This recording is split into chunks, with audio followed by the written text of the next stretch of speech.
Hey everybody, I'm Dustin Siebel, professor in the political science department and director of the Clarke Forum and Symposium on Science, Reason, and Modern Democracy.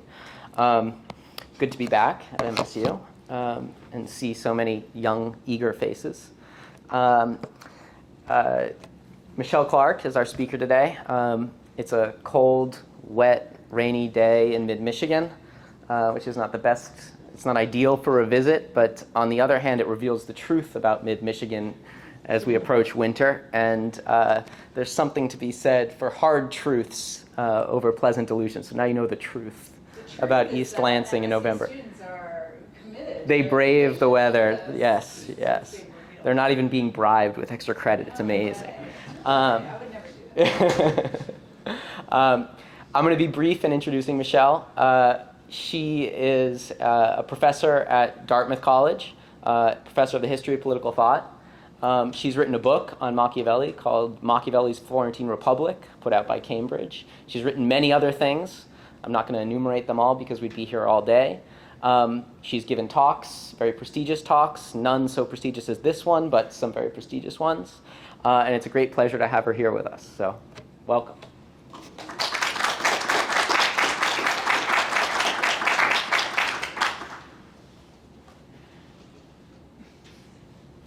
Oh, do you want me to pass those out? I'll do it. Okay. I'll do it. I'm gonna. Is it okay if I put this on the ground? Yeah, I don't think it's on. Okay. All right. Well, thank you so much for that introduction, and thank you all for taking time to attend this talk today. Can you hear me in the back? Okay. Don't feel shy about waving if that changes as I get engrossed in my subject matter here. So this is my first visit to MSU, and I'm so happy to have come at the invitation of the Clarke Forum. I noticed that the forum actually hosted a conference this spring on religion, provocatively entitled Religion's Refusal to Die. So I'm happy to be able to continue this theme today, although I'll be taking it in a slightly different direction. But first, I wanted to start by sharing a couple images with you. So I will hand them out on this side if you just pass them across. I'm not counting. Yes, there will be leftovers.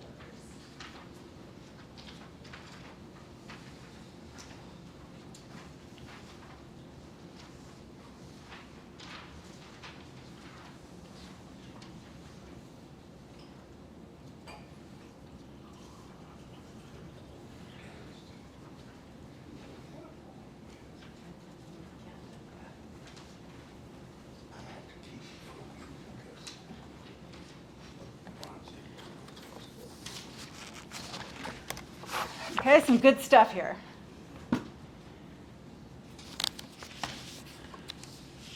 So we've all seen, I'm sure, versions of these pictures.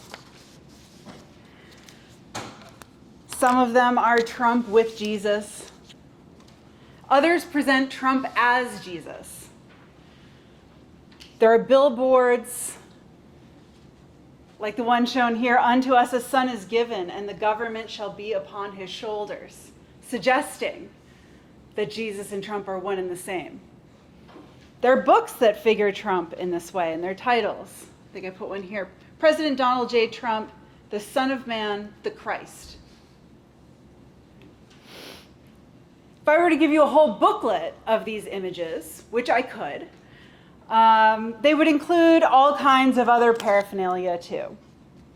T-shirts, posters, bumper stickers, and so on. We see these pictures and we read these words, and what do we often do or attempted to do? Laugh, right? But why do we laugh?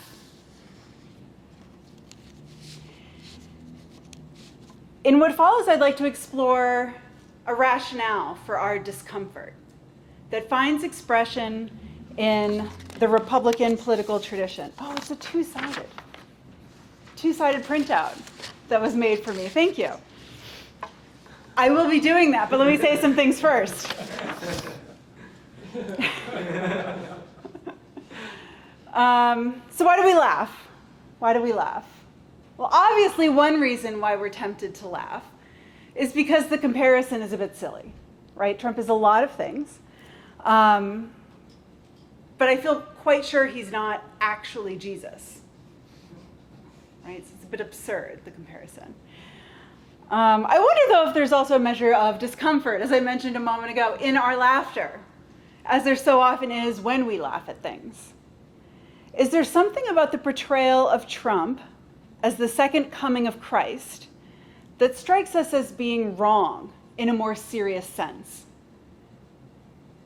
It might be a silly mistake that people are making, but is there something ominous about it too? In the American context, conversations about the relationship between religion and politics often turn appropriately in the direction of the First Amendment's Establishment Clause, which holds that Congress shall make no law respecting an establishment of religion or prohibiting the free exercise thereof. Some measure of our unease with Jesus-Trump imagery is undoubtedly due to what it portends with regard to this constitutional principle. Would a second Trump presidency run afoul of the endorsement test, which prohibits any government action that a reasonable observer would regard as an endorsement of religion, any religion?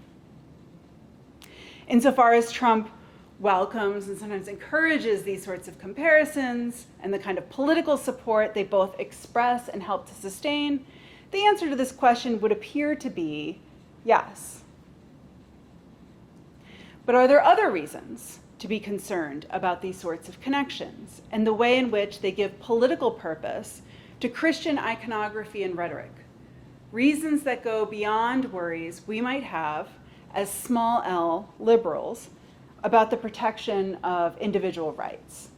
Are there other reasons? In what follows, I'd like to explore a rationale for our discomfort that finds expression in the Republican political tradition. This rationale is grounded in the work of Niccolo Machiavelli and developed in response to the speeches and writings of another Republican, Marcus Tullius Cicero.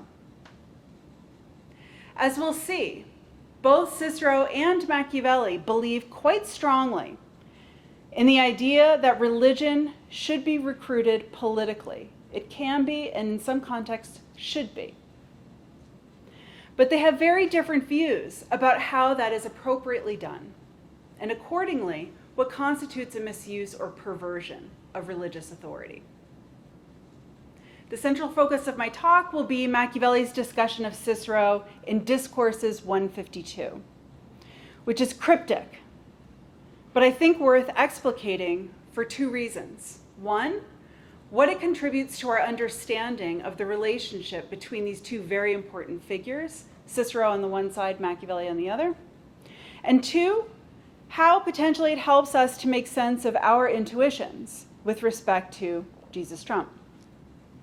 For purposes of time, my talk will focus on producing the first payoff, which is to say I'll be emphasizing how Discourses 1.52 clarifies Machiavelli's dissatisfaction with Cicero and Cicero's style of republicanism. But I'd certainly welcome further conversation about the implications of that critique with respect to the Jesus-Trump case in Q&A afterwards.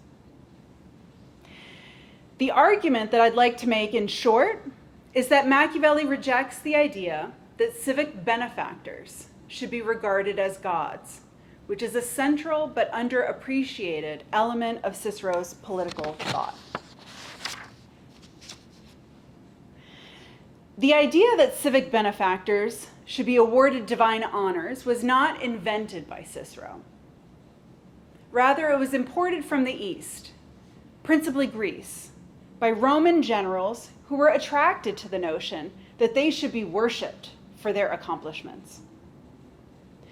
What Cicero did was attempt to reconcile this idea with Republican politics by shifting the meaning of civic benefaction away from military victory and imperial domination abroad, and toward the work of founding and preserving republican orders at home. So I'll say more in a moment about how Cicero operationalized this conceptual move in political practice, which is what concerns Machiavelli in 152, and offers, I think in his opinion, clear proof of its wrong-headedness. But for now, it's enough to state that whereas Cicero saw apotheosis, or the promise of apotheosis, as being compatible with the overall health and well-being of a res publica, Machiavelli strongly opposes this view. While it may be necessary for citizens to regard a republic's modes and orders as being divinely sanctioned, as he argues at some length in Book 1 of the Discourses, a republic's leaders should never themselves be considered gods, whoever they are, whatever they do. Republican politics is, for Machiavelli, all about controlling private power. Never perfectly, of course, but enough that it doesn't overshadow public power, the modes and orders that I mentioned a moment ago. Or paralyze mechanisms of elite accountability, whereby citizens are willing and able to crush instantly and without respect anyone who tries to undermine or circumvent them. Right, so he says this in 1:7. The perception that a leader, even a great leader, is divine is simply antithetical to that project. Okay, so let's begin with the prince. Machiavelli's animosity toward Cicero in the prince is well known. While Cicero is never actually named in it, the prince firmly rejects several of the ideas and arguments contained in On Duties. As I'm sure many of you are aware, chapters 15 through 20 of the Prince actually invert a number of Cicero's most memorable images and precepts. Machiavelli tells us, for example, that human nature is generally selfish, that rulers should not care about having a reputation for meanness, that it's better to be feared than loved, that one must be part lion and part fox to be secure, that cruelty is sometimes well used, and that virtue requires doing good and not good according to necessity. More generally, the prince articulates a vision of political life stripped of societas, which serves as the normative linchpin of On Duties, securing the relationship between honorableness on the one side and utility on the other. Much less has been said, however, about Machiavelli's orientation towards Cicero in the Discourses. While Machiavelli's engagement with Cicero in the Prince has underpinned a broad scholarly consensus that he offers some kind of anti-Ciceronian perspective, and a lot has indeed been written about that, relatively little effort has been made to substantiate or elaborate this thesis in connection with the Discourses. An oversight made all the more curious to me by the fact that the Discourses deals extensively with several of Cicero's favorite subjects: Roman political history and culture, the Roman Constitution, Roman virtue, and of course, Roman greatness. For these reasons alone, I think it would be quite remarkable if Machiavelli had nothing new to say about Cicero there. Moreover, unlike the Prince, the Discourses actually talks about Cicero. It does so in 3 places. First, in 1:4, Machiavelli echoes Cicero's belief that though peoples are ignorant, they are capable of truth and easily yield when the truth is told to them by a man worthy of faith. Machiavelli cites this precept of Cicero's in an effort to diffuse concern about the free expression of popular desires, holding that it's rarely the case that popular desires run contrary to freedom, and exceptions to this rule are easily corrected by a good man. In 133, Machiavelli names Cicero again. now is witness to the fact that virtuous men are dangerous to republics when they are allowed to convert their virtue into reputation and reputation into power. In this chapter, Machiavelli references a letter that Cicero wrote in January of 49, communicating that Pompey did not grasp this very important fact, and so had failed to realize that his own protege, Julius Caesar, was someone to be feared until it was too late to resist him. And finally, Cicero appears in 152, apparently as an example of someone who did not understand the dangers involved in lending support to one party in the hope that it would be used to defeat another. According to Machiavelli, Cicero urged the Senate to give reputation to Octavian in an effort to counter Mark Antony, without realizing, it would seem, that in doing so, he was constructing a new and more lethal threat to Roman liberty. Machiavelli's analysis of Cicero's political strategy in 152 is the longest and most detailed of the three passages. And yet it's not altogether clear what he's trying to say there, as I've tried to flag by using the words a moment ago, apparently and seems. What do I mean by that? Well, at first glance, Machiavelli's point, again, appears to be that Cicero failed to understand the wisdom encapsulated in the chapter's title, that to repress the insolence of one individual who rises up in a powerful republic, there's no more secure and less scandalous mode than to anticipate the ways by which he comes to power. Okay? But is it really that? This was, in fact, exactly the rationale behind Cicero's decision to support Octavian. His goal in doing so was to cut off Mark Antony's power at its source and minimize the risks associated with a direct confrontation. As Machiavelli himself puts it, and I'm going to read a long passage here, stay with me. When Mark Antony had been judged an enemy of the Senate, and had gathered together that great army in good part from the soldiers who had followed the party of Caesar, Tully, that's Cicero, so as to take those soldiers from him, urged the Senate to give reputation to Octavian, and to send him with the consuls against Mark Antony, alleging that as soon as the soldiers who were following Mark Antony heard the name of Octavian, nephew of Caesar, and that he was calling himself Caesar, they would leave him, Antony, and would take the side of the latter, Octavian. So when Mark Antony was left stripped of favor, it would be easy to crush him. End passage. Because it's the full passage there.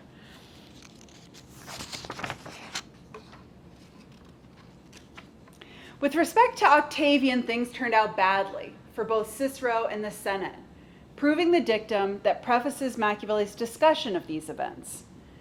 That, quote, in every policy, men should consider its defects and dangers and not adopt it if there is more of the dangerous than the useful in it. But again, was Cicero really blind to the dangers involved in leveraging Octavian against Antony? As I just mentioned, Machiavelli names Cicero in 133 as someone who recognized that Pompey, and this is years earlier, that Pompey had made a grave error when he supported the rise of Julius Caesar in the belief that Caesar would serve as a loyal instrument of Pompey's own interests. So he's already taken Pompey to task for making this mistake. Do we really think that he didn't understand he was risking it himself? Okay. I think it's hard to believe that in backing Octavian, Cicero was suddenly unaware of these sorts of risks. Right, the risks of empowering someone against a common enemy, or that Machiavelli believes otherwise, right, because Machiavelli wrote 133. It appears then that Machiavelli uses Cicero's support for Octavian in 152 to illustrate both the attractions and dangers of creating an ally who is or may become strong enough to destroy you, but without pretending that Cicero is entirely blind to either. What then is Machiavelli's theory about why Cicero chose to support Octavian despite knowing that he was taking a very dangerous path. Why does Machiavelli think he did it? What made Cicero believe that he could manage, maybe even avoid, the evident and known defects and dangers of this policy? Right? The possibility that in bolstering Octavian's reputation, he might be creating a problem for Rome and a problem for himself, as indeed he did. What were the hidden defects and dangers of his attempted workaround? Those would be the ones that he didn't know or adequately grasp. Those are what I'm curious about. So I said that scholars have paid rather little attention to Machiavelli's engagement with Cicero in the Discourses, and that's true. But there's an important exception to that generalization, and since I know you all want to go out and read a lot of secondary literature on this topic afterwards, I'm going to give you a source to go to. It's Alexander Duff's 2011 article, The Critique of Cicero and Machiavelli's Discourses. This is a great piece. This is one of my favorite articles. I encourage you all to read it. What Duff argues, in short, is that Machiavelli faults Cicero for believing that ambition can be educated. Right? And I agree fundamentally with that point. You're going to hear me make a similar point. What interests me in this talk is, one, how Cicero thought ambition could be educated, and two, how Cicero himself tried to do it in the specific historical moment that Machiavelli discusses in 152. And also, why not? Third, why Machiavelli is especially averse to this particular strategy. Right? What holds together all these interests of mine, 1, 2, and 3, is Machiavelli's emphasis in the chapter I just read, or the passage I just read, his emphasis on names. So as you heard me say a moment ago, Machiavelli relates in 152 that Cicero expected that, quote, as soon as the soldiers who were following Mark Antony heard the name of Octavian, nephew of Caesar, and that he was calling himself Caesar, they would leave Antony and would take the side of Octavian, or Caesar, since that's what he was calling himself. This emphasis on names continues in Machiavelli's retelling of how things actually unfolded. This affair, he says, came out all to the contrary. For Mark Antony gained Octavian to himself, and he, having left Tully, Cicero, and the Senate, sided with him. This affair was the destruction of the party of the aristocrats. That was easy to conjecture, nor should that of which Tully persuaded himself have been believed. But that name that with so much glory had eliminated its enemies and acquired for itself the principate in Rome should have always been taken into account. Right? He's talking about the word Caesar. Nor should it have been believed that either from his heirs, Caesar's heirs, or from his agents, anything could ever be had that would conform to the name of freedom. Machiavelli writes elsewhere about the surprising influence that names can have on political belief and action. But his discussion of Julius Caesar's name in 152 is also a reference to a very specific controversy around his legacy, which turned on Octavian's right to use it, Octavian's right to call himself Caesar. I'm going to talk about some history now. So in his will, Caesar had passed over several closer male relatives and named Octavian as his testamentary heir, giving Octavian the right to a substantial portion of Caesar's financial estate.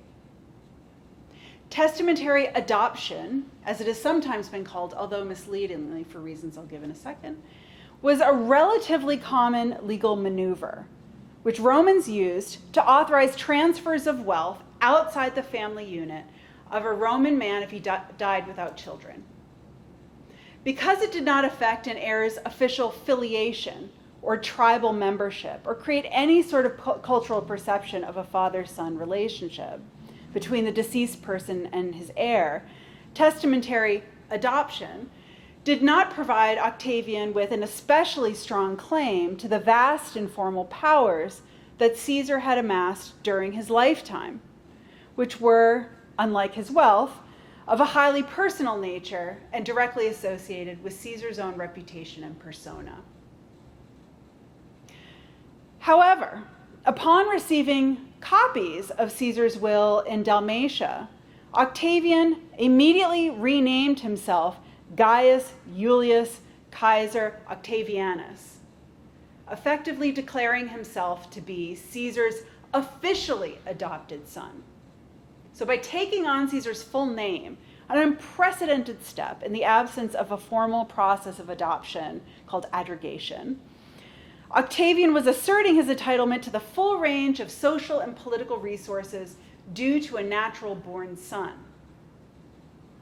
This move was critical in establishing the young, sickly, and inexperienced Octavian as a serious political competitor in the aftermath of Caesar's assassination.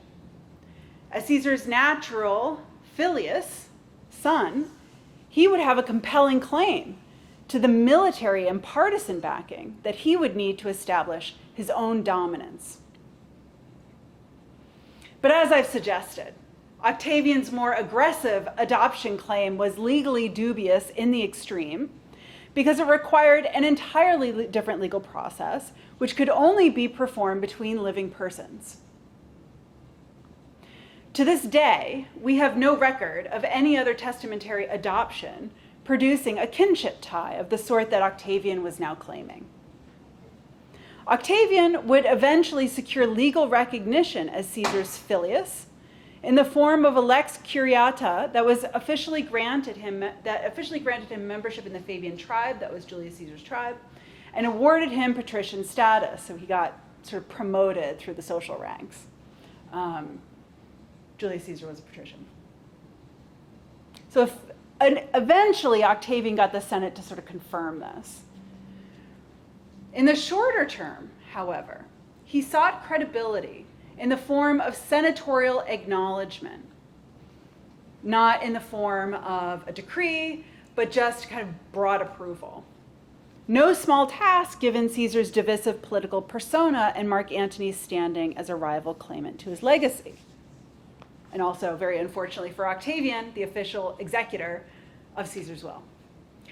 Okay, so this is where Cicero's intervention is crucial, and this is what Machiavelli is discussing in 152. Despite the fact that Cicero had himself registered the inappropriateness of Octavian being referred to as Caesar in a letter to his friend Atticus, dated April 22nd, 44, commenting there quite proudly, it seems, that although Octavian's own people addressed him as Caesar, Philippus did not, so I did not either. That's what he writes. He very publicly reversed course in the Philippics, delivered in late 44 and early 43. In Philippics 3, Cicero introduces the figure of Octavian using his adoptive name, Caesar. He calls him Caesar, effectively lending his own hard-won auctoritas, authority, to Octavian's controversial adoption case. From that point forward, Cicero refers to Octavius exclusively as Caesar in those speeches, or even Gaius Caesar. And in Philippic 5, he urges the Senate to pass a decree in which Octavian is explicitly referred to as Gaius Caesar, the son of Gaius. All right, strong endorsement. And Cicero's a big guy, so his endorsement means a lot in the Roman context. Okay. I'm going to need water at some point here. So what's especially interesting about all this is that we know Cicero's doubts about Octavian extended far beyond the legitimacy of his adoption claim, which is what I just mentioned. As late as November 44, Cicero was privately expressing concern about Octavian's trustworthiness. In another letter to Atticus, dated November 2nd, Cicero laments that Octavian seemed determined to go to war with Antony, and that we, Cicero and his allies, would be forced to support him against their better judgment. A conundrum neatly captured by the rhetorical question that he puts to Atticus, but who are we to follow? Consider his name.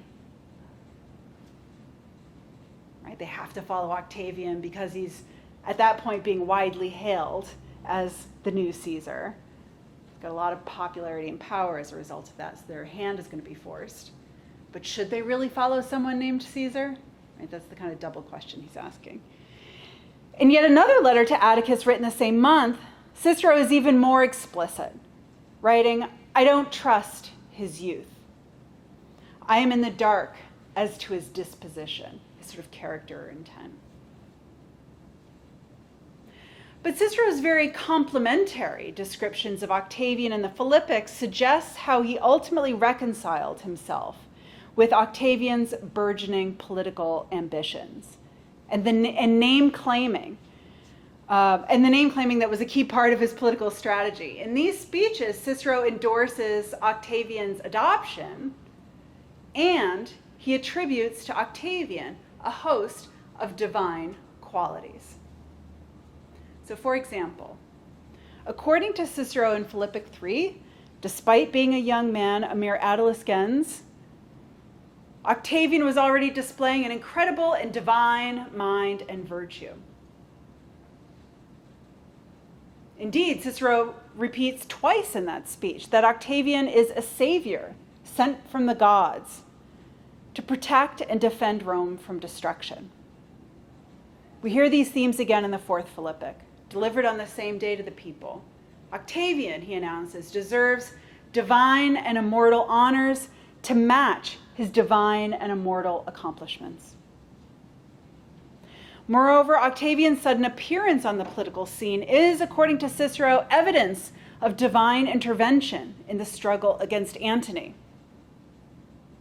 In the fifth Philippic, addressed to the Senate in the Temple of Jupiter, Cicero calls Octavian a gift from the immortal gods, with divine greatness of spirit, talent, and judgment, and even refers to him as a divinus in his own right, a god in his own right. So on and so forth, through Philippic 14. I won't go through all the examples, but you can see what he's saying here, right? So it's easy enough to mistake these descriptions as being little more than an exaggerated effort to reassure the Senate of Octavian's virtue. Right, that what Cicero is saying here is that Octavian is more than just a good citizen. He's really, really great, nothing to worry about, right? It's easy to read these sorts of statements in that way. That Cicero's language is just hyperbolic. And maybe it is, right? But we know that, as I just mentioned, Cicero was not at all assured about Octavian. He did not feel confident that Octavian was going to do the right thing with the powers he was amassing through his increasingly successful attempts to claim Julius Caesar's social and political clout as his birthright. Never mind what he might do with an official military authorization from the Senate, which is what was at issue. Cicero's purpose in characterizing Octavian as a godlike man was almost certainly in part an effort to get the Senate to do quickly what it seemed they eventually would have to do anyway, whether it was desirable or not. So we can hear in this Cicero trying to throw his weight behind Octavian as hard as he can, not because Cicero himself believed fully in Octavian, but because he was convinced that indecision and inaction would be even more dangerous than formally granting Octavian the military powers that he had already in practice claimed. Right? So at this point, Octavian had raised an army through his own private initiative. And what Cicero is arguing for is senatorial authorization, sort of retrospectively for that. So part of what he's doing, I feel quite confident, is trying to get the Senate to move and move quickly, despite the fact that he himself has reservations about Octavian. Sure, but I think he's doing something else with these descriptions too. In representing Octavian as divine and immortal, Cicero was also talking to Octavian himself about what kind of leader he should strive to be with the powers he was about to receive. right? Which is to say that in the Philippics, Cicero uses idealization in the way that all mirrors for princes do, to attract, to inspire, and ultimately to educate. So as I mentioned at the beginning of my talk, one of the more interesting elements of Cicero's political thought is how it connects good statesmanship on the one side with divinity on the other. One finds examples of it in his Prolege Manilia of 66, for instance, in which Cicero argues that Pompey should be given sole command against Mithridates in the Third Mithridatic War. Pompey was already being granted divine honors at that point in the East and associating himself with divine iconography in Rome itself when Cicero gave this speech, as indeed other major figures were of the era, like Julius Caesar, who had only just recently used his aunt's funeral to foreground the divine origins of his own family line. So Caesar's family was said to be traced to Venus, the goddess Venus. And he makes a big deal out of this in the speech. So in his speech on behalf of Pompey, Cicero works hard to attach this divine association, extant in this case. People were already making these claims in the East about Pompey. He works hard to attach this divine association with obligations of public service, arguing that Pompey deserves exceptional powers because he is an exceptional man and was made that way by the gods, this is the important part, for the purpose of saving Rome. Describing Pompey multiple times as incredible and divine, Cicero implores his audience to accept the divine gift they are being given and use it as it was intended, to preserve and enlarge the Republic. Having argued for Pompey's divine capacities in favor, Cicero takes up similar themes in Pro Ribeiro in 63, now in relation to Marius. According to Cicero, Marius actually earned immortality and divine status after his death for opposing Saturninus and saving the Republic from catastrophe. Indeed, in this speech, Marius is held up to the audience as a model statesman for disregarding the immediate costs associated with standing firm on behalf of the res publica when it faced an existential threat. Marius would never have made the decisions he did, Cicero claims, if he thought about, quote, nothing longer than what bounds of life demanded. Rather, he continues, Marius was a man guided at every turn by hope of something more than what he was due and could expect to receive on earth. He was guided at every turn by hope of immortal reward, which at last he came to enjoy when he, quote, passed out of human life to the religion and sanctity of the gods. Right? And so his speech with respect to Pompey, he's sort of playing with this connection. In the later speech, he uses Marius to assert the connection again, but now with a didactic purpose. Okay? Although Marius himself is not the target of the teaching. Marius is dead. But he's talking to an audience that will decide a case.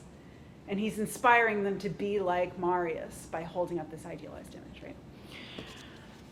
So this idea that leaders who set aside self-interest and faithfully serve the Republic can expect divine rewards, and even divinity itself, recurs again later that year, 63, big year in Roman history, in the Catilinarians. There, Cicero describes himself as being in possession of divine qualities and someone who enjoys a special relationship with the gods, declaring that his decision-making with regard to the conspiracy was guided by divine signs, and his defense of Rome was effectively a form of divine intervention. Again, echoing Pro Ribeiro, we see loyalty to the Republic being presented as a path to divinity. Cicero also and notably orchestrated, after the resolution of that conspiracy, a supplicatio in his own favor, in his own honor, in the aftermath of the conspiracy, effectively turning a religious festival of thanksgiving, this is what a supplicatio was, that was typically used to show gratitude to the gods for saving Rome from a disaster into a religiously infused celebration of himself personally. All right, so my point here is that throughout the 60s, Cicero is busy giving speeches that connect in various ways Republican statesmanship and divinity more and more aggressively. He also, importantly, develops this link in both of his major philosophical works, De Republica and De Legibus.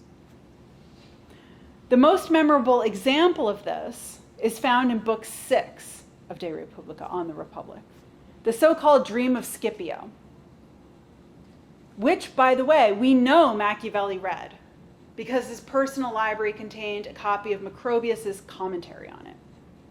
So most of De Republica was lost for a very long time, to the early 19th century. Bits and pieces of it remained in people's commentaries, a lot of it from Augustine. But Macrobius preserved this whole huge part of Book 6. And Machiavelli had it. It's a small library, so I think he got to it. Having established at the beginning of the dialogue of De Republica that there is nothing in which human virtue approaches divine power more closely than in founding new republics and preserving those already founded, right? A very explicit statement of this idea. Right? Having said that, that's Book 1, and having relocated the virtue exhibited by Romulus, which serves as the basis of his apotheosis ultimately, from martial virtue, which is sort of traditionally how it was presented, to a kind of political virtue, the kind of creation of domestic orders.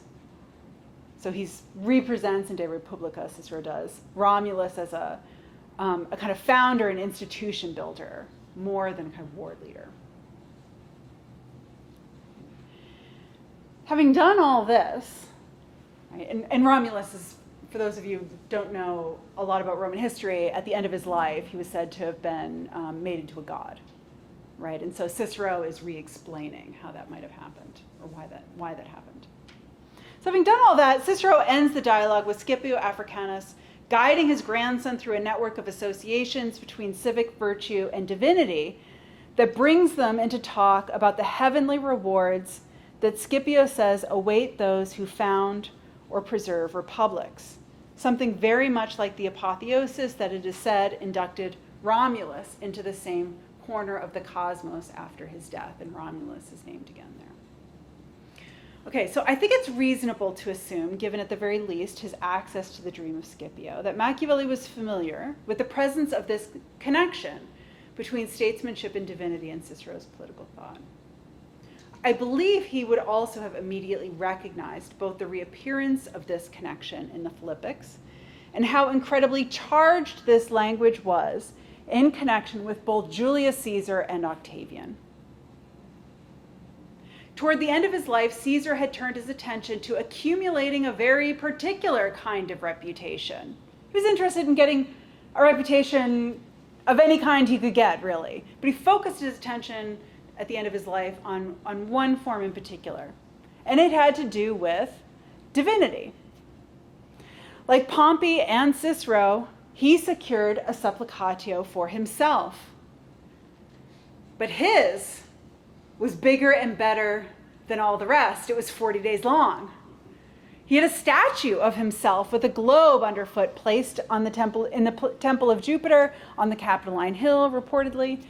Shortly before his death, the Senate declared Caesar a state divinity, recognizing him with the honorific title Divus Iulius. The Senate named Antony his flamen, kind of religious officer, and granted him the right to build a temple to Caesar. After his assassination, an altar was built almost immediately on the site of Caesar's funeral pyre, and offerings were made by members of what was quickly becoming a cult devoted to his worship as a god. When Cicero delivered the Philippics in 44 and 43, he knew that Octavian wanted to claim this particular aspect of Caesar's legacy as much as any other. In that sense, Cicero was playing on Octavian's own inclinations. Octavian wanted to be heir to Caesar in many respects, but especially his godlike status. A comet that had traced its way across the sky for a full week during Caesar's funeral games had confirmed to the public, with some urging from Octavian, that upon his death, Caesar had indeed become a god. That was Caesar up there, or some sign that he was in the heavens. Octavian himself immediately began styling himself as Divi Filius Iulius, appropriating for himself his father's divine associations. In yet another letter to Atticus, Cicero, the letters are so good. I do encourage reading Cicero's letters to Atticus. You really get the inside scoop. Cicero had effectively rolled his eyes at Octavian's public proclamation that he wished to attain his father's honors while gesturing towards Caesar's statue in the Temple of Jupiter, registering that he knew full well what Octavian wanted, and that he didn't think he yet deserved it. Or perhaps that Octavian wasn't thinking about divinity in the right way. He registers skepticism on these overtures that Octavian is making. And yet in the Philippics, quite curiously, right, he endorses these claims of divine inheritance, together with Octavian's self-presentation as Caesar, the mechanism whereby he was authorized to make them. Why? Because, as I've said, he hoped these descriptions would have the effect of moderating and controlling Octavian's political ambitions. By establishing a tight relationship between Octavian's divine qualities and his dutiful service to the Roman res publica, Cicero hoped that Octavian would remain loyal to the Republic in an effort to actually be the godlike figure that Cicero had just described him as being. As in the dream of Scipio, the sacrifices associated with political self-limitation would be justified and repaid by divine rewards, or at the very least, the glory of being regarded a god among men, which for a certain kind of person is just as good. But of course, this dimension of Cicero's political strategy regarding Octavian ended in disaster, and this very language would be fundamental to establishing the legitimacy of Octavian's own imperial position and the generations of emperors that followed in his footsteps. What was initially won by arms was maintained by ideas, including, very importantly, very critically, in fact, ideas about the sanctity and divinity of emperors. The fact that Cicero had attempted something similar, this kind of maneuver, with Julius Caesar himself in Pro Marcello, with little effect, should perhaps have taught him something about the impotence of this strategy. In Pro Marcello, Cicero had attempted to position Caesar's aspirations for divinity as realizable only if he restored the Republic, praising him for his incredible and almost divine wisdom and his unmatched displays of clemency and restraint, which of all his many divine qualities, according to Cicero, made him most resemble a god. So Pro Marcello is a kind of Cicero attempting to convince Julius Caesar to exercise virtues that would be beneficial to the Republic and to exercise a certain kind of self-limitation in order to most closely approximate the kind of god that he knew Caesar was thirsty to be. This strategy didn't work with Caesar, obviously. And what hadn't worked with Caesar didn't work with Octavian either. Octavian leaned fully into the divinizing rhetoric offered by Cicero, but without rebuilding the Republican infrastructure that had been destroyed in the decades of civil war that he finally and decisively brought to an end. What did he do instead? He built the promised temple to the divine Caesar directly in the forum itself. He circulated coins with the image of the comet that was supposed to have confirmed Caesar's divinity. He appropriated for himself the title of Pontifex Maximus, which would remain a fixed part of imperial titulature through the 4th century. He renamed himself Augustus, meaning worthy of reverence, so on and so forth, right? Where Cicero hoped for a renewal of the Roman res publica by a godlike statesman named Caesar, Octavian divined and conquered. All right, so let's circle back finally, if briefly, to the Discourses. So the fact that Machiavelli is critical of Cicero's own statesmanship in 152 is like nothing new historically at this point in the 16th century. Cicero liked to present himself in his own speeches and writings as an exemplary Republican statesman and a singularly important figure in the preservation of Roman liberty. And his relentless self-promotion has shaped the way in which many people see him today. But that wasn't always so. His reputation post-mortem, and for a very long time, was decidedly mixed. And his clumsiness and naivete in handling the political crisis precipitated by Caesar's assassination forced even his most ardent admirers, people like Quintilian and Petrarch, to distinguish quite sharply between Cicero's achievements as an orator and his failures as a steward of the Roman res publica. In criticizing Cicero's decision-making with regard to Octavian in the Discourses, Machiavelli wasn't breaking new ground. What is new about it, from what I can tell, is Machiavelli's emphasis, as I've said, on names. It comes up again and again and again. And what that emphasis points to, I believe, is Cicero's mistaken belief that he could domesticate Octavian's ambition by playing up the divine associations of that name.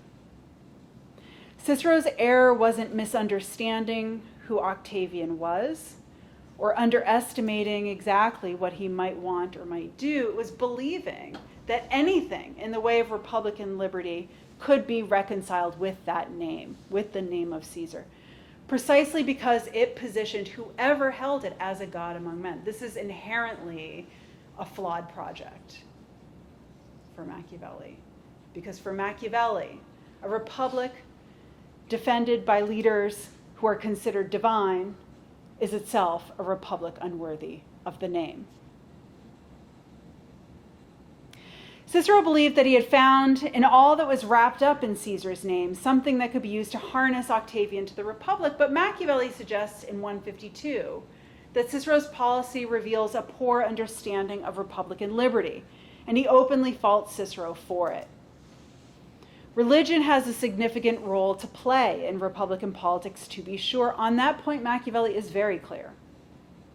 But its purpose, as I've said, is to sanctify Republican institutions, as Numa did, when, as Machiavelli puts it, he wished to bring new and unaccustomed orders into the city and doubted his authority would suffice, and so pretended that he received his instructions from the nymph, right?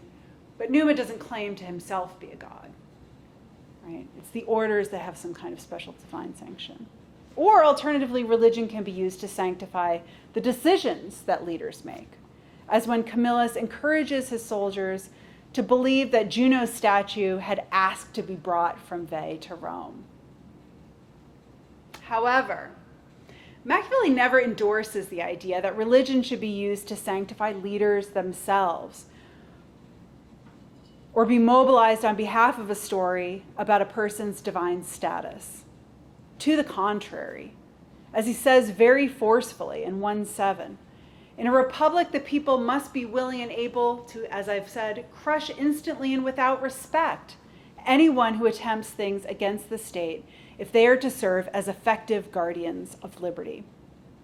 This is essential to the protection of liberty, Machiavelli insists, because otherwise a republic will quickly be transformed into a principality, or these forms of overreach will inspire fear and counter-responses by those who are or believe they might be endangered by them, and those responses will be just as extraordinary and ultimately damaging. For Machiavelli, being willing and able to punish leaders without respect is at the very heart of what it means for a Republican people to be virtuous. This means, for example, throwing even its most accomplished statesmen from the Tarpeian Rock without any respect for their merits when they undermine the very freedom they had once protected, as Rome did to Manlius Capitolinus, right, 124. As Machiavelli emphasizes later in 3:8, I do not believe there is an example in this history more apt to show the goodness of all the orders of that republic than this, seeing that no one in that city moved to defend a citizen full of every virtue, who publicly and privately had performed very many praiseworthy deeds. Whatever his virtues, whatever his deeds, Manlius was never venerated. He was never revered. And when he did something wrong, he was destroyed. Right? That's how things should work in a republic, according to Machiavelli. He's a tough guy, uncompromising, right? And that's how things worked in the early Roman Republic, right? It once was a city in which no leader, however great, was sacred. One of Machiavelli's great interests in the discourse is identifying how it is that a people over time loses this capacity. And it's a question that permits many answers. His focus in Discourses 1.52 is on reputation and the ability of great men to acquire reputations that make them all but invincible. Octavian acquired the greatest reputation of all with Cicero's help. And Machiavelli believes the results are plain to see. Centuries of imperial power, underwritten by imperial cults in which members of the imperial family are worshipped as deities, and millennia of church power, in which Jesus Christ's own hypostatic union is echoed by popes endowed with both temporal and spiritual authority. So to conclude, by using divinizing language in connection with Octavian, Cicero accelerated the ruin of the Roman res publica instead of preventing it. That is Machiavelli's view. He played directly into the hands of Octavian, who would effortlessly co-opt these ideas on behalf of his own princely ambitions. Machiavelli criticizes Cicero for failing to understand that republicanism is fundamentally about limits, and especially limits around the kind of reputation that a political leader can be allowed to accrue. In his attempt to understand how it was that Rome failed over time to maintain these limits, he finds himself at odds with Cicero's divinizing rhetoric, which Cicero had employed with Octavian in an effort to head off the evident risks of authorizing his adoption and attempting to leverage the extraordinary personal powers that Octavian would possess if the Senate granted him a stronger affiliation with Caesar. Cicero knew what he was doing was dangerous, but he believed that he could minimize those dangers by promising Octavian divinity on the condition that he saved the Republic, as Cicero himself had once done, and as Julius Caesar himself had refused to do.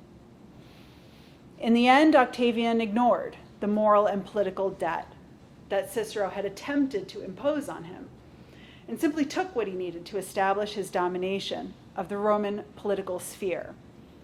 Most significantly, he took Caesar's name, with all the meaning that was impacted within it. Ultimately, it was this name, Caesar, that became the honorific of emperors for generations to come, confirming Machiavelli's suspicion that nothing could be made with it that was consistent with the name of freedom. Thank you. I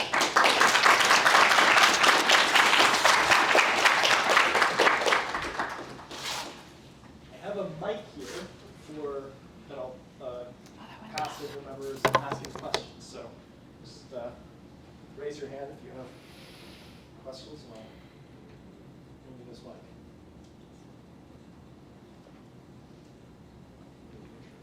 There we go. What is this? It's just, you just put it there. It's for the video. Yeah. It's not really going to affect your Extraordinary voice. little square that I have to hold in my hands. He doesn't want any part of it. No, I Don't don't want break any. it. I mean, this is no doubt spying on me, and who knows what other bad things. Thank you for a very interesting talk from which I learned a tremendous amount. I guess my first question is a sort of simple one. Yep. I'd like to hear you incorporate into the analysis you've given the Roman practice of the triumph, which seems to me to be, first of all, it dates from a fairly early period in the Roman Republic, so far as we can tell, and it seems to me to be a kind of institutionalized effort to grant to extraordinary statesmen something like divine or quasi-divine honors. And so it seems to me that if we're going to look to Rome, Rome from a very early age deployed precisely, well, I wouldn't say precisely, some version of the strategy that you suggest is a failed strategy in your analysis of Machiavelli's analysis of Cicero. So just how do you make sense of the triumph? Yeah. That's my first question. Maybe I'll let other people ask some other questions, and then I'd like to come back to another one. But. Great, thank you. It's a great question. So, a couple things to say. So, it is certainly the case that Roman political culture has contained within it a close relationship between, let's say, the gods and leaders, right? There's a kind of interplay between the two. But the triumph, right? The triumph, and maybe you could correct or say more, but my understanding of the triumph is that it's a reward given to a successful commander that takes the form of allowing him for a moment in time to experience something like that status, right? Now, what the details really were of triumphs is very contested, right? So there's this famous story about how there'd be a slave boy behind the commander whispering into the commander's ear, "You are not a god. You are not a god. You are not a god," even as his face was painted and there were other symbolic elements of divinity being employed. And so, I mean, my take on the triumph is that it's a kind of dangerous game that Rome played from the very beginning, whereby, you know, the whole apparatus of the Roman Republic ran on the fuel of ambition, wanting to be the greatest and the best, right? And so inspiring and drawing that forth has also been a part of Roman political culture, and the triumph is the clearest example and the most itself ambitious effort to do that, right? It's that kind of peak reward that you can get, and what makes it so special is not the chariots or the treasures or, you know, the slaves being marched in chains or the kings crying, or, you know, these are all great symbolic representations or not so symbolic representations of dominion. But this particular element of it, right, this kind of like moment of contact with divinity, which is very dangerous politically, right? And so Rome is playing this game always, and this is, I mean, here I'm just sort of speaking not from any kind of strong scholarly background, or, you know, like source, but this is my sense of Rome. That what made Rome such a vibrant and energetic and successful, but underneath it, vulnerable republic, was the way in which it was trying to maintain this balancing act, right? And so you're exactly right that the triumph did this. And so this is one of the main reasons, I think, that this kind of divinizing rhetoric that was coming out of the East, in which commanders weren't just being celebrated in a moment in certain kinds of limited symbolic ways as being gods. They were actually being revered as gods, worshipped as gods. There were altars and cults and so forth, right? The reason why that could transfer into Rome and find the home that it did as quickly as it did was because there were, in fact, native anticipations of it in the form of the triumph, right? And so, again, I'm not claiming that Cicero introduces the idea or invents the idea that leaders, statesmen, commanders, great men can be considered to have divine qualities or divine status. What I'm saying is that he's trying to take this kind of extant language, which has a very ambiguous political import, right, and may even be said to have an anti-Republican lean, and sort of strengthening a kind of, I don't know if I call it a crack. I was tempted for a moment there to say a crack, but a kind of tension in Roman Republican practice, right? He's trying to take it and see what he can do with it, right? It's already in circulation. People are already aspiring and successfully positioning themselves in this way within Rome itself. Again, I think in part because of these sort of nascent flirtations with versions of that experiment. And he's trying to see what he can do with it that kind of like chastens it and neutralizes it, or maybe more than neutralizes it. He can repurpose it, redirect it, the energy that it can produce on behalf of Republican objectives, which is what the triumph was about too, but maybe not so much Republican objectives with regard to domestic politics as kind of imperial expansion and so on abroad, right? By the time that Cicero is speaking and writing, he's seen many of these commanders utilize the resources that they acquired as commanders and come back home and misuse them in various ways, right? Creating all kinds of political instability. And so I think he has a strong interest in turning away from the aggrandizement of military commanders.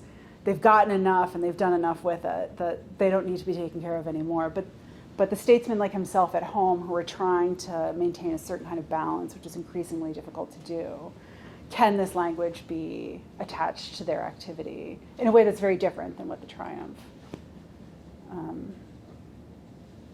did? Well, at the risk of abusing my power, I'm going to ask a question because I think it follows up. A god up. would never do that. Yeah, it follows up. So I'm not a god.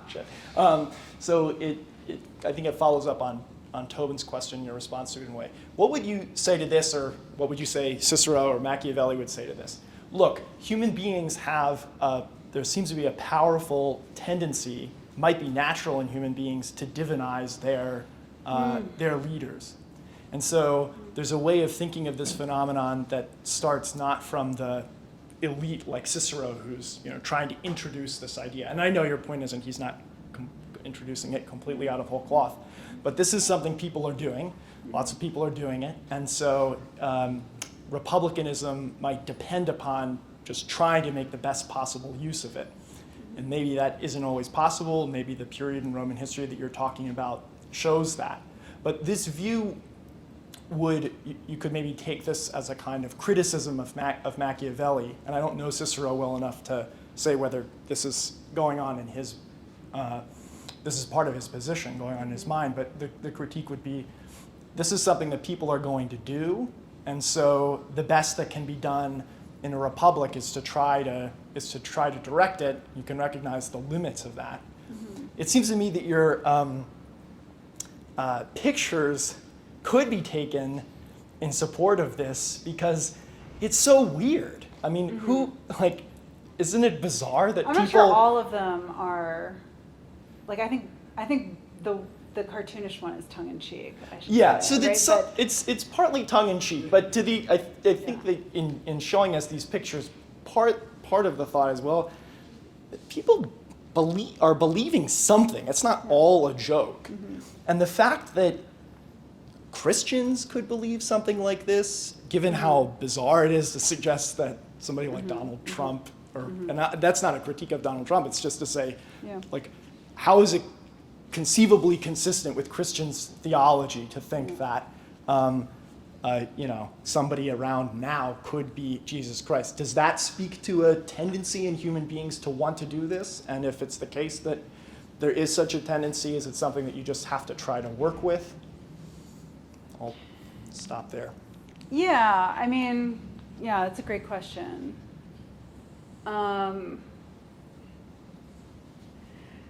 So I'll start by saying that my general sense of Machiavelli is that he's someone who doesn't believe in clean political solutions, right? As he reiterates in various ways, in various places, every time you try to solve a problem, you're probably creating a new problem that you now have to solve. And that you're always engaged in some project of sort of balancing pros and cons, right? And but that's not just true for the decisions we make ourselves, but that republics as states are always unstable in a way, because they're generating, to the degree that they're successful, they're generating the seeds of their own destruction. What I mean by that is that here in this talk I've talked about divine authority, a particular species of authority, but what Machiavelli is fundamentally concerned about, like most basically, is just authority. Like authority. Authority is something that's necessary in politics. People have to have authority to get other people to do things most of the time, unless you're able to, physically compel them, and it's just impractical as a way of governing, right? So you need to exercise authority of a kind. But how does a community reconcile the existence of authority with what Machiavelli believes is at the heart of Republican politics, which is limited power, right? That no one person stands over top the rest, or accumulates so much that institutions don't matter, his say goes, and so on and so forth, right? That's the direction that republics are taking when they become principalities. And that he's very familiar with from the trajectory of Florentine history as well. And so, it's a problem of authority the more, and so this kind of natural response that you're curious about or have a sense is sort of inbuilt into us, that we instinctively want to praise and admire people who do a good job, and the slow but sure accumulation of that by a person over time in and through good deeds, even if they're I don't know if anything's an objectively good deed for Machiavelli, but even people who do real acts of public service. So in the Florentine histories, in my book I talk a lot about Cosimo Medici. Like Cosimo Medici, what made him so slippery as a threat to the Florentine Republic was that he was just doing good things all the time. All he did was good things. He never committed crimes. He didn't do anything objectionable. He actually didn't want to hold public power. So he, in a very un-Florentine way, he would just sort of beg off public office when it was his turn as much as he could. And so he seemed quite modest, quite humble, merciful, humane. Like you could very easily and correctly apply sort of the full range of personal virtues that any person living in Florence would want to have to Cosimo. And this made him loved. This made him a very, people admired him. People looked up to him. People deferred to his judgment because, of course, he had good judgment. And so this is just, authority is just a kind of problem for him. And you can accumulate it in all kinds of ways, including very good ways. It doesn't make it, though, not a problem. Whereas for Cicero, the situation is very different because they think of republics as very different things, right? So for Cicero, what a republic is a community of human beings who are united by justice and common advantage. And so, Cicero is able to be friendly to authority in a way that Machiavelli isn't, because he can see there being a kind of compatibility between statesmen who preserve justice or do work that supports and advances the kind of basic fabric of social and political life as being just unproblematic. That is what Republican statesmen should do, and there's no kind of problem inherent to it in the way that for Machiavelli, who doesn't have an operative idea of justice at the heart of his republicanism. But whatever the work is that statesmen should do, and there is a lot of it for him too, when it's well done, it starts to produce these problems. Now, this is a very extreme and kind of clarified version of what that problem is, which is that leaders become revered over time because they do a bunch of good stuff for us. And that's just that's a kind of accountability problem for him that just doesn't exist for Cicero for various reasons. Other questions? Where are all my students in the back? All these. Thank you very much for the Yeah. talk, and it was very helpful with Machiavelli's response to Cicero. But I have more of a question regarding Cicero, I suppose. Sure. And especially knowing that Machiavelli possibly could have read the Dream Scipio, and Yeah. there, that is a very complicated text, and there you can see Cicero himself questioning, the divinity of the political leader, so to speak, in other parts of the Republic as well. And yet, he did give divinity to these kind of political leaders because, in the, like for example, you see in the Dream Scipio, you know that he is seeing all these planets and everything, and how insignificant human life is and how insignificant political life is, and yet Cicero is kind of still giving some divine rewards for the political leaders. So I guess my question would be, would Machiavelli possibly see Cicero, having doubts about this, and yet, he went ahead and, I guess, in your talks, praise Octavian to have divine rewards and whatnot. So Can you say more about the doubts that you see Cicero having? yeah, or at least in your talk, it seems to me that Machiavelli seems to present Cicero as completely mistaken in his ability to divinize every political or powerful political leaders, but where we can see Cicero is always having kind of doubts about that kind of thing, I guess. Yeah. And what are the doubts exactly? I guess because Cicero and maybe there's a difference between Cicero the orator and Cicero and philosopher in the Republic, where in the Republic I sort of see that as Cicero is always having at least some sort of question about or him having to answer about the doubts of political life itself, mm-hmm. and how, and that's why he has to introduce even divine rewards to, I guess, entice people to get into political action and etc. So in that sense, he doesn't necessarily believe in the divine rewards of the political leader, but he's using that as a rhetorical device for people to get into politics. Yeah, it's very, I'm not going to pretend to be inside of Cicero's mind and know what he himself takes seriously about what he's saying versus doesn't. I try whenever possible to accept that people mean what they say, except when I can see some kind of tension or contradiction that suggests otherwise. So I don't know what to say about the possibility that he's just being instrumental with the language there.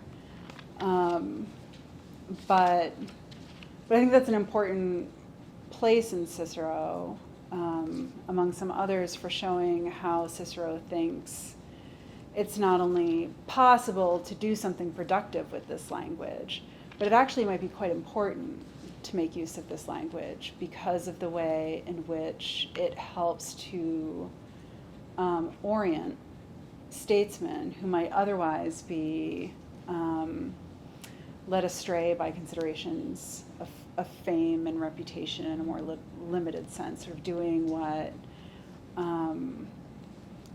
audiences, what will be well received by the people or audiences of his particular time and place, as opposed to what justice requires. And this is a particularly pressing problem for him in the context of the late Republic, in which public judgment has been misdirected and subverted and deformed in all kinds of ways, right? And so in that context, is it really enough to do what Romans, we might say Romans have traditionally done, which is just try to do what is celebrated with a kind of confidence that what will be celebrated is going to be appropriate. So you read Livy, for example, and you see the Roman people ratifying or rejecting actions taken by their leaders, and that's typically presented by Livy as being a pretty strong marker of the actual value of what was done. And Livy's very interested in dealing with ambiguous situations in which we're not quite sure if Titus Manlius should have, done what he did or whoever else. And so in a period much later in which that seems less reliable as a way of orienting political action, where do we turn, right? Especially if our understanding of what a republic is a kind of commitment to maintaining just relations.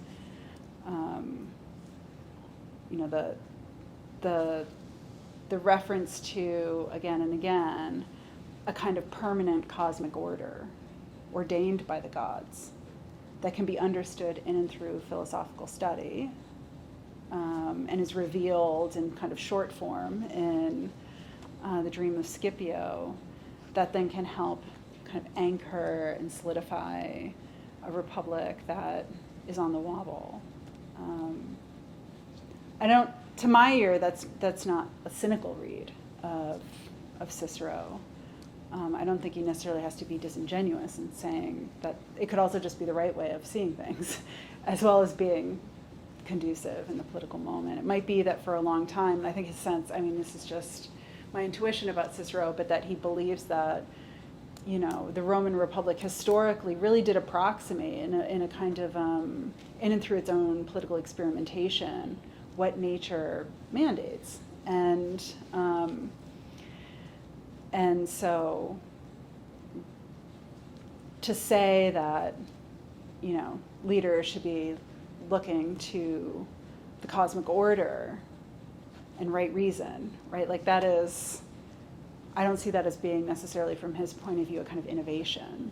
It might be that he thought Romans always did that implicitly without understanding what they were doing, and it kind of came through in a way, came through Roman custom, the mos maiorum, and insofar as those have broken up and fallen away, so too has the guidance that it provided, or the wisdom that was kind of embedded within it irrationally. Other questions?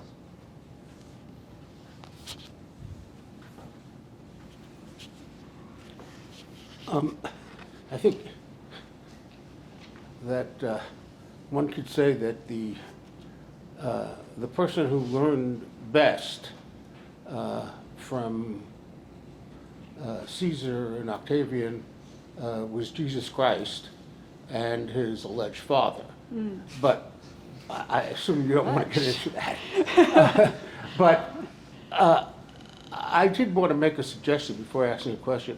There may be a way of getting at what you were trying to get at more directly that doesn't require, what you might call mind reading.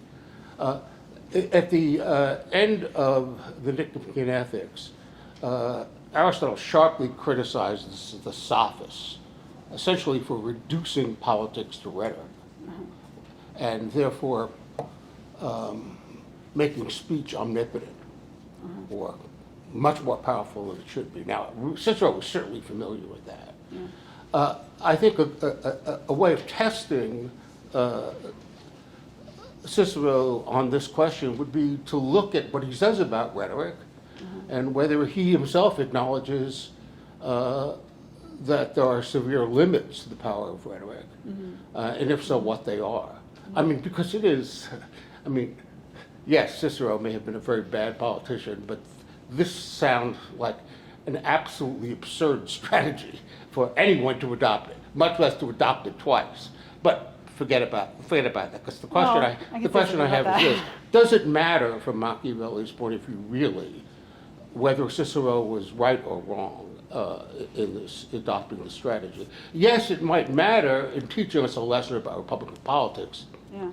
But does it matter about teaching us Machiavelli's understanding of the state of Rome at the moment when it is transform it into an empire, and whether there was anything to be done about that.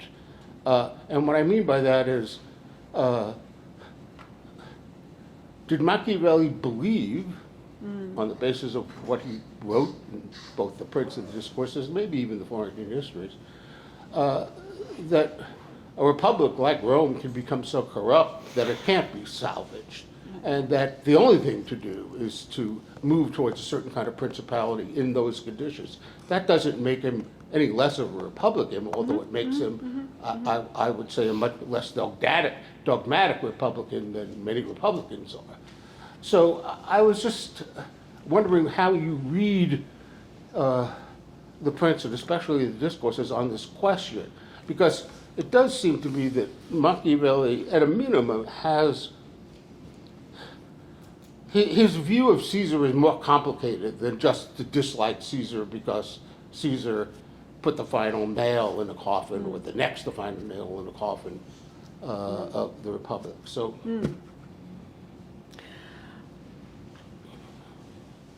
And so your question is? So my question is, did Machiavelli believe that Rome had become so corrupt that any attempt to salvage the Republic was bound to fail, and that the mistake Cicero made is in that sense sort of irrelevant, even though it teaches a good lesson about a healthy republic?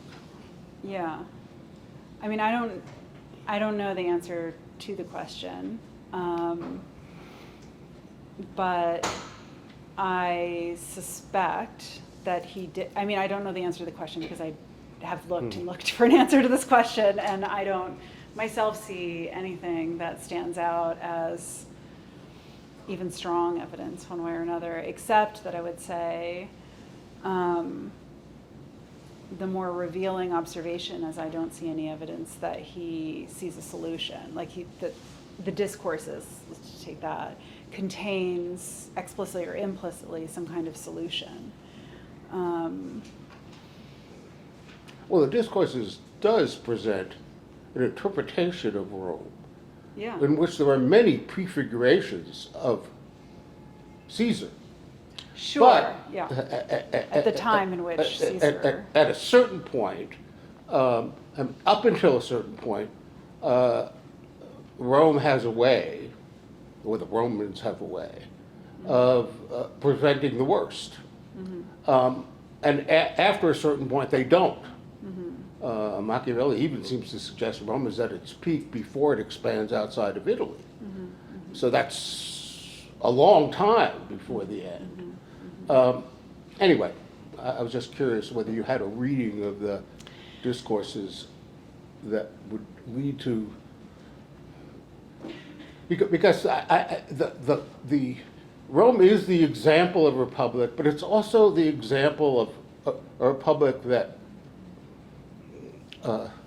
collapses from the inside, perhaps because of its foreign policy, who knows, and paves the way by, as you emphasize in your first book, paves the way for the destruction of Republican life for 2,000 years, essentially, by destroying all the healthy republics in the ancient world in the West, and also creating a universal empire that certainly facilitates the rise of Christianity, which Machiavelli also didn't like. So things were pretty bad, according to Machiavelli, at the point that Caesar succeeds. Yeah, so I mean, I think Machiavelli's a little frustrating in his discussion of Rome, I say as a fan, in that he doesn't provide, for example, a moment in which some threshold was crossed, I don't think. No Rubicon. There's no Rubicon, right. There's no bright line. And he certainly points to moments in which things are intensifying, and he says quite clearly, like, okay, at this moment things are bad, at this moment things are worse, right?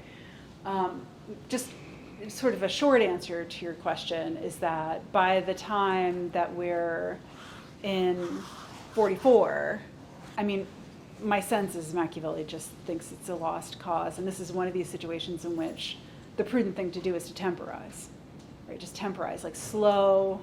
The patient is dying at this point, and it's a it's in hospice care, and we just want to prolong life for as long as possible. The question is whether what Cicero did consistent with that sort of injunction.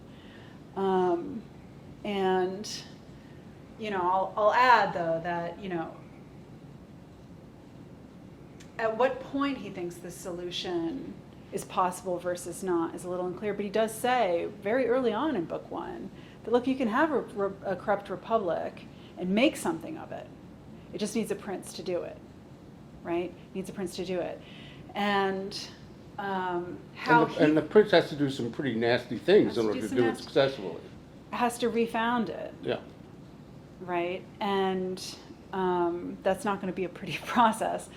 And it's not going to be a Republican process. And it won't be. Also, it will not be a Republican process, right? Yeah.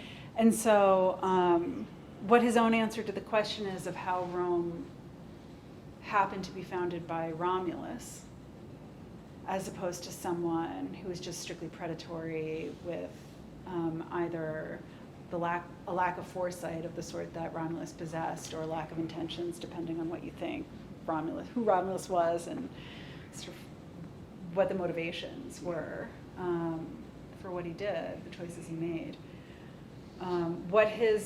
It's an interesting question. Like, what does he think made Romulus the founder of a republic? Something that, because not all principalities turn into republics, right? And that one did, and it seems to have turned into a principality or into a republic, not solely because of the innovations introduced by later kings, but because of certain very real and lasting foundations laid by Romulus himself. And so, what that is, and whether and how to incentivize, is it possible to incentivize sort of reforming tyrants, and call them what they are, tyrants, who would have to come onto the scene in this sort of context and remake everything anew, right? Making the poor rich and the rich poor, as he says at one point, right? Overturning relations entirely and remaking things from the ground up. Like, whether and how you can contain or control that process is really unclear. And so it might be, I think this is just speculative, but it might be possible to say that his dissatisfaction with Cicero is just kind of more basic, that he thought he could control that process, that what Cicero was attempting to do was maybe misguided, and he thought at this point there could be a Republican savior who worked within the system, but that he failed to appreciate both the need for a kind of a firmer hand exercised by a real tyrant and the impossibility of directing that. And what he ended up doing was something quite counterproductive. I'm not sure. Although I will say, just to the point on his intentions, which has come up, Sure. the sincerity of his belief in the statements he makes about the gods and divine authority. I mean, on the nature of the gods, he says quite clearly that, the gods and religion are useful political devices and should be utilized as such. And he's quite clear about that. I don't know if that. I think it would be a strong inference to make that he's like an atheistic writer who doesn't believe in the gods and all they are, like a very cynical view that all his own references are these kinds of maneuvers, kind of rhetorical maneuver to get people to do something, which is always, by the way, from his own point of view, quite limited, as you say, going back to your comment about the power of rhetoric for him. Rhetoric is very powerful, but it has limits. You can't make people do anything or believe anything through words, right? And so, Cicero's quite clear that virtue has an inherently attractive quality. And so you're going to have a much easier time convincing people from his point of view to do the right thing than to do the wrong thing. There's a kind of native sensibility we have about that, or a way in which we take pleasure in having contact with virtue that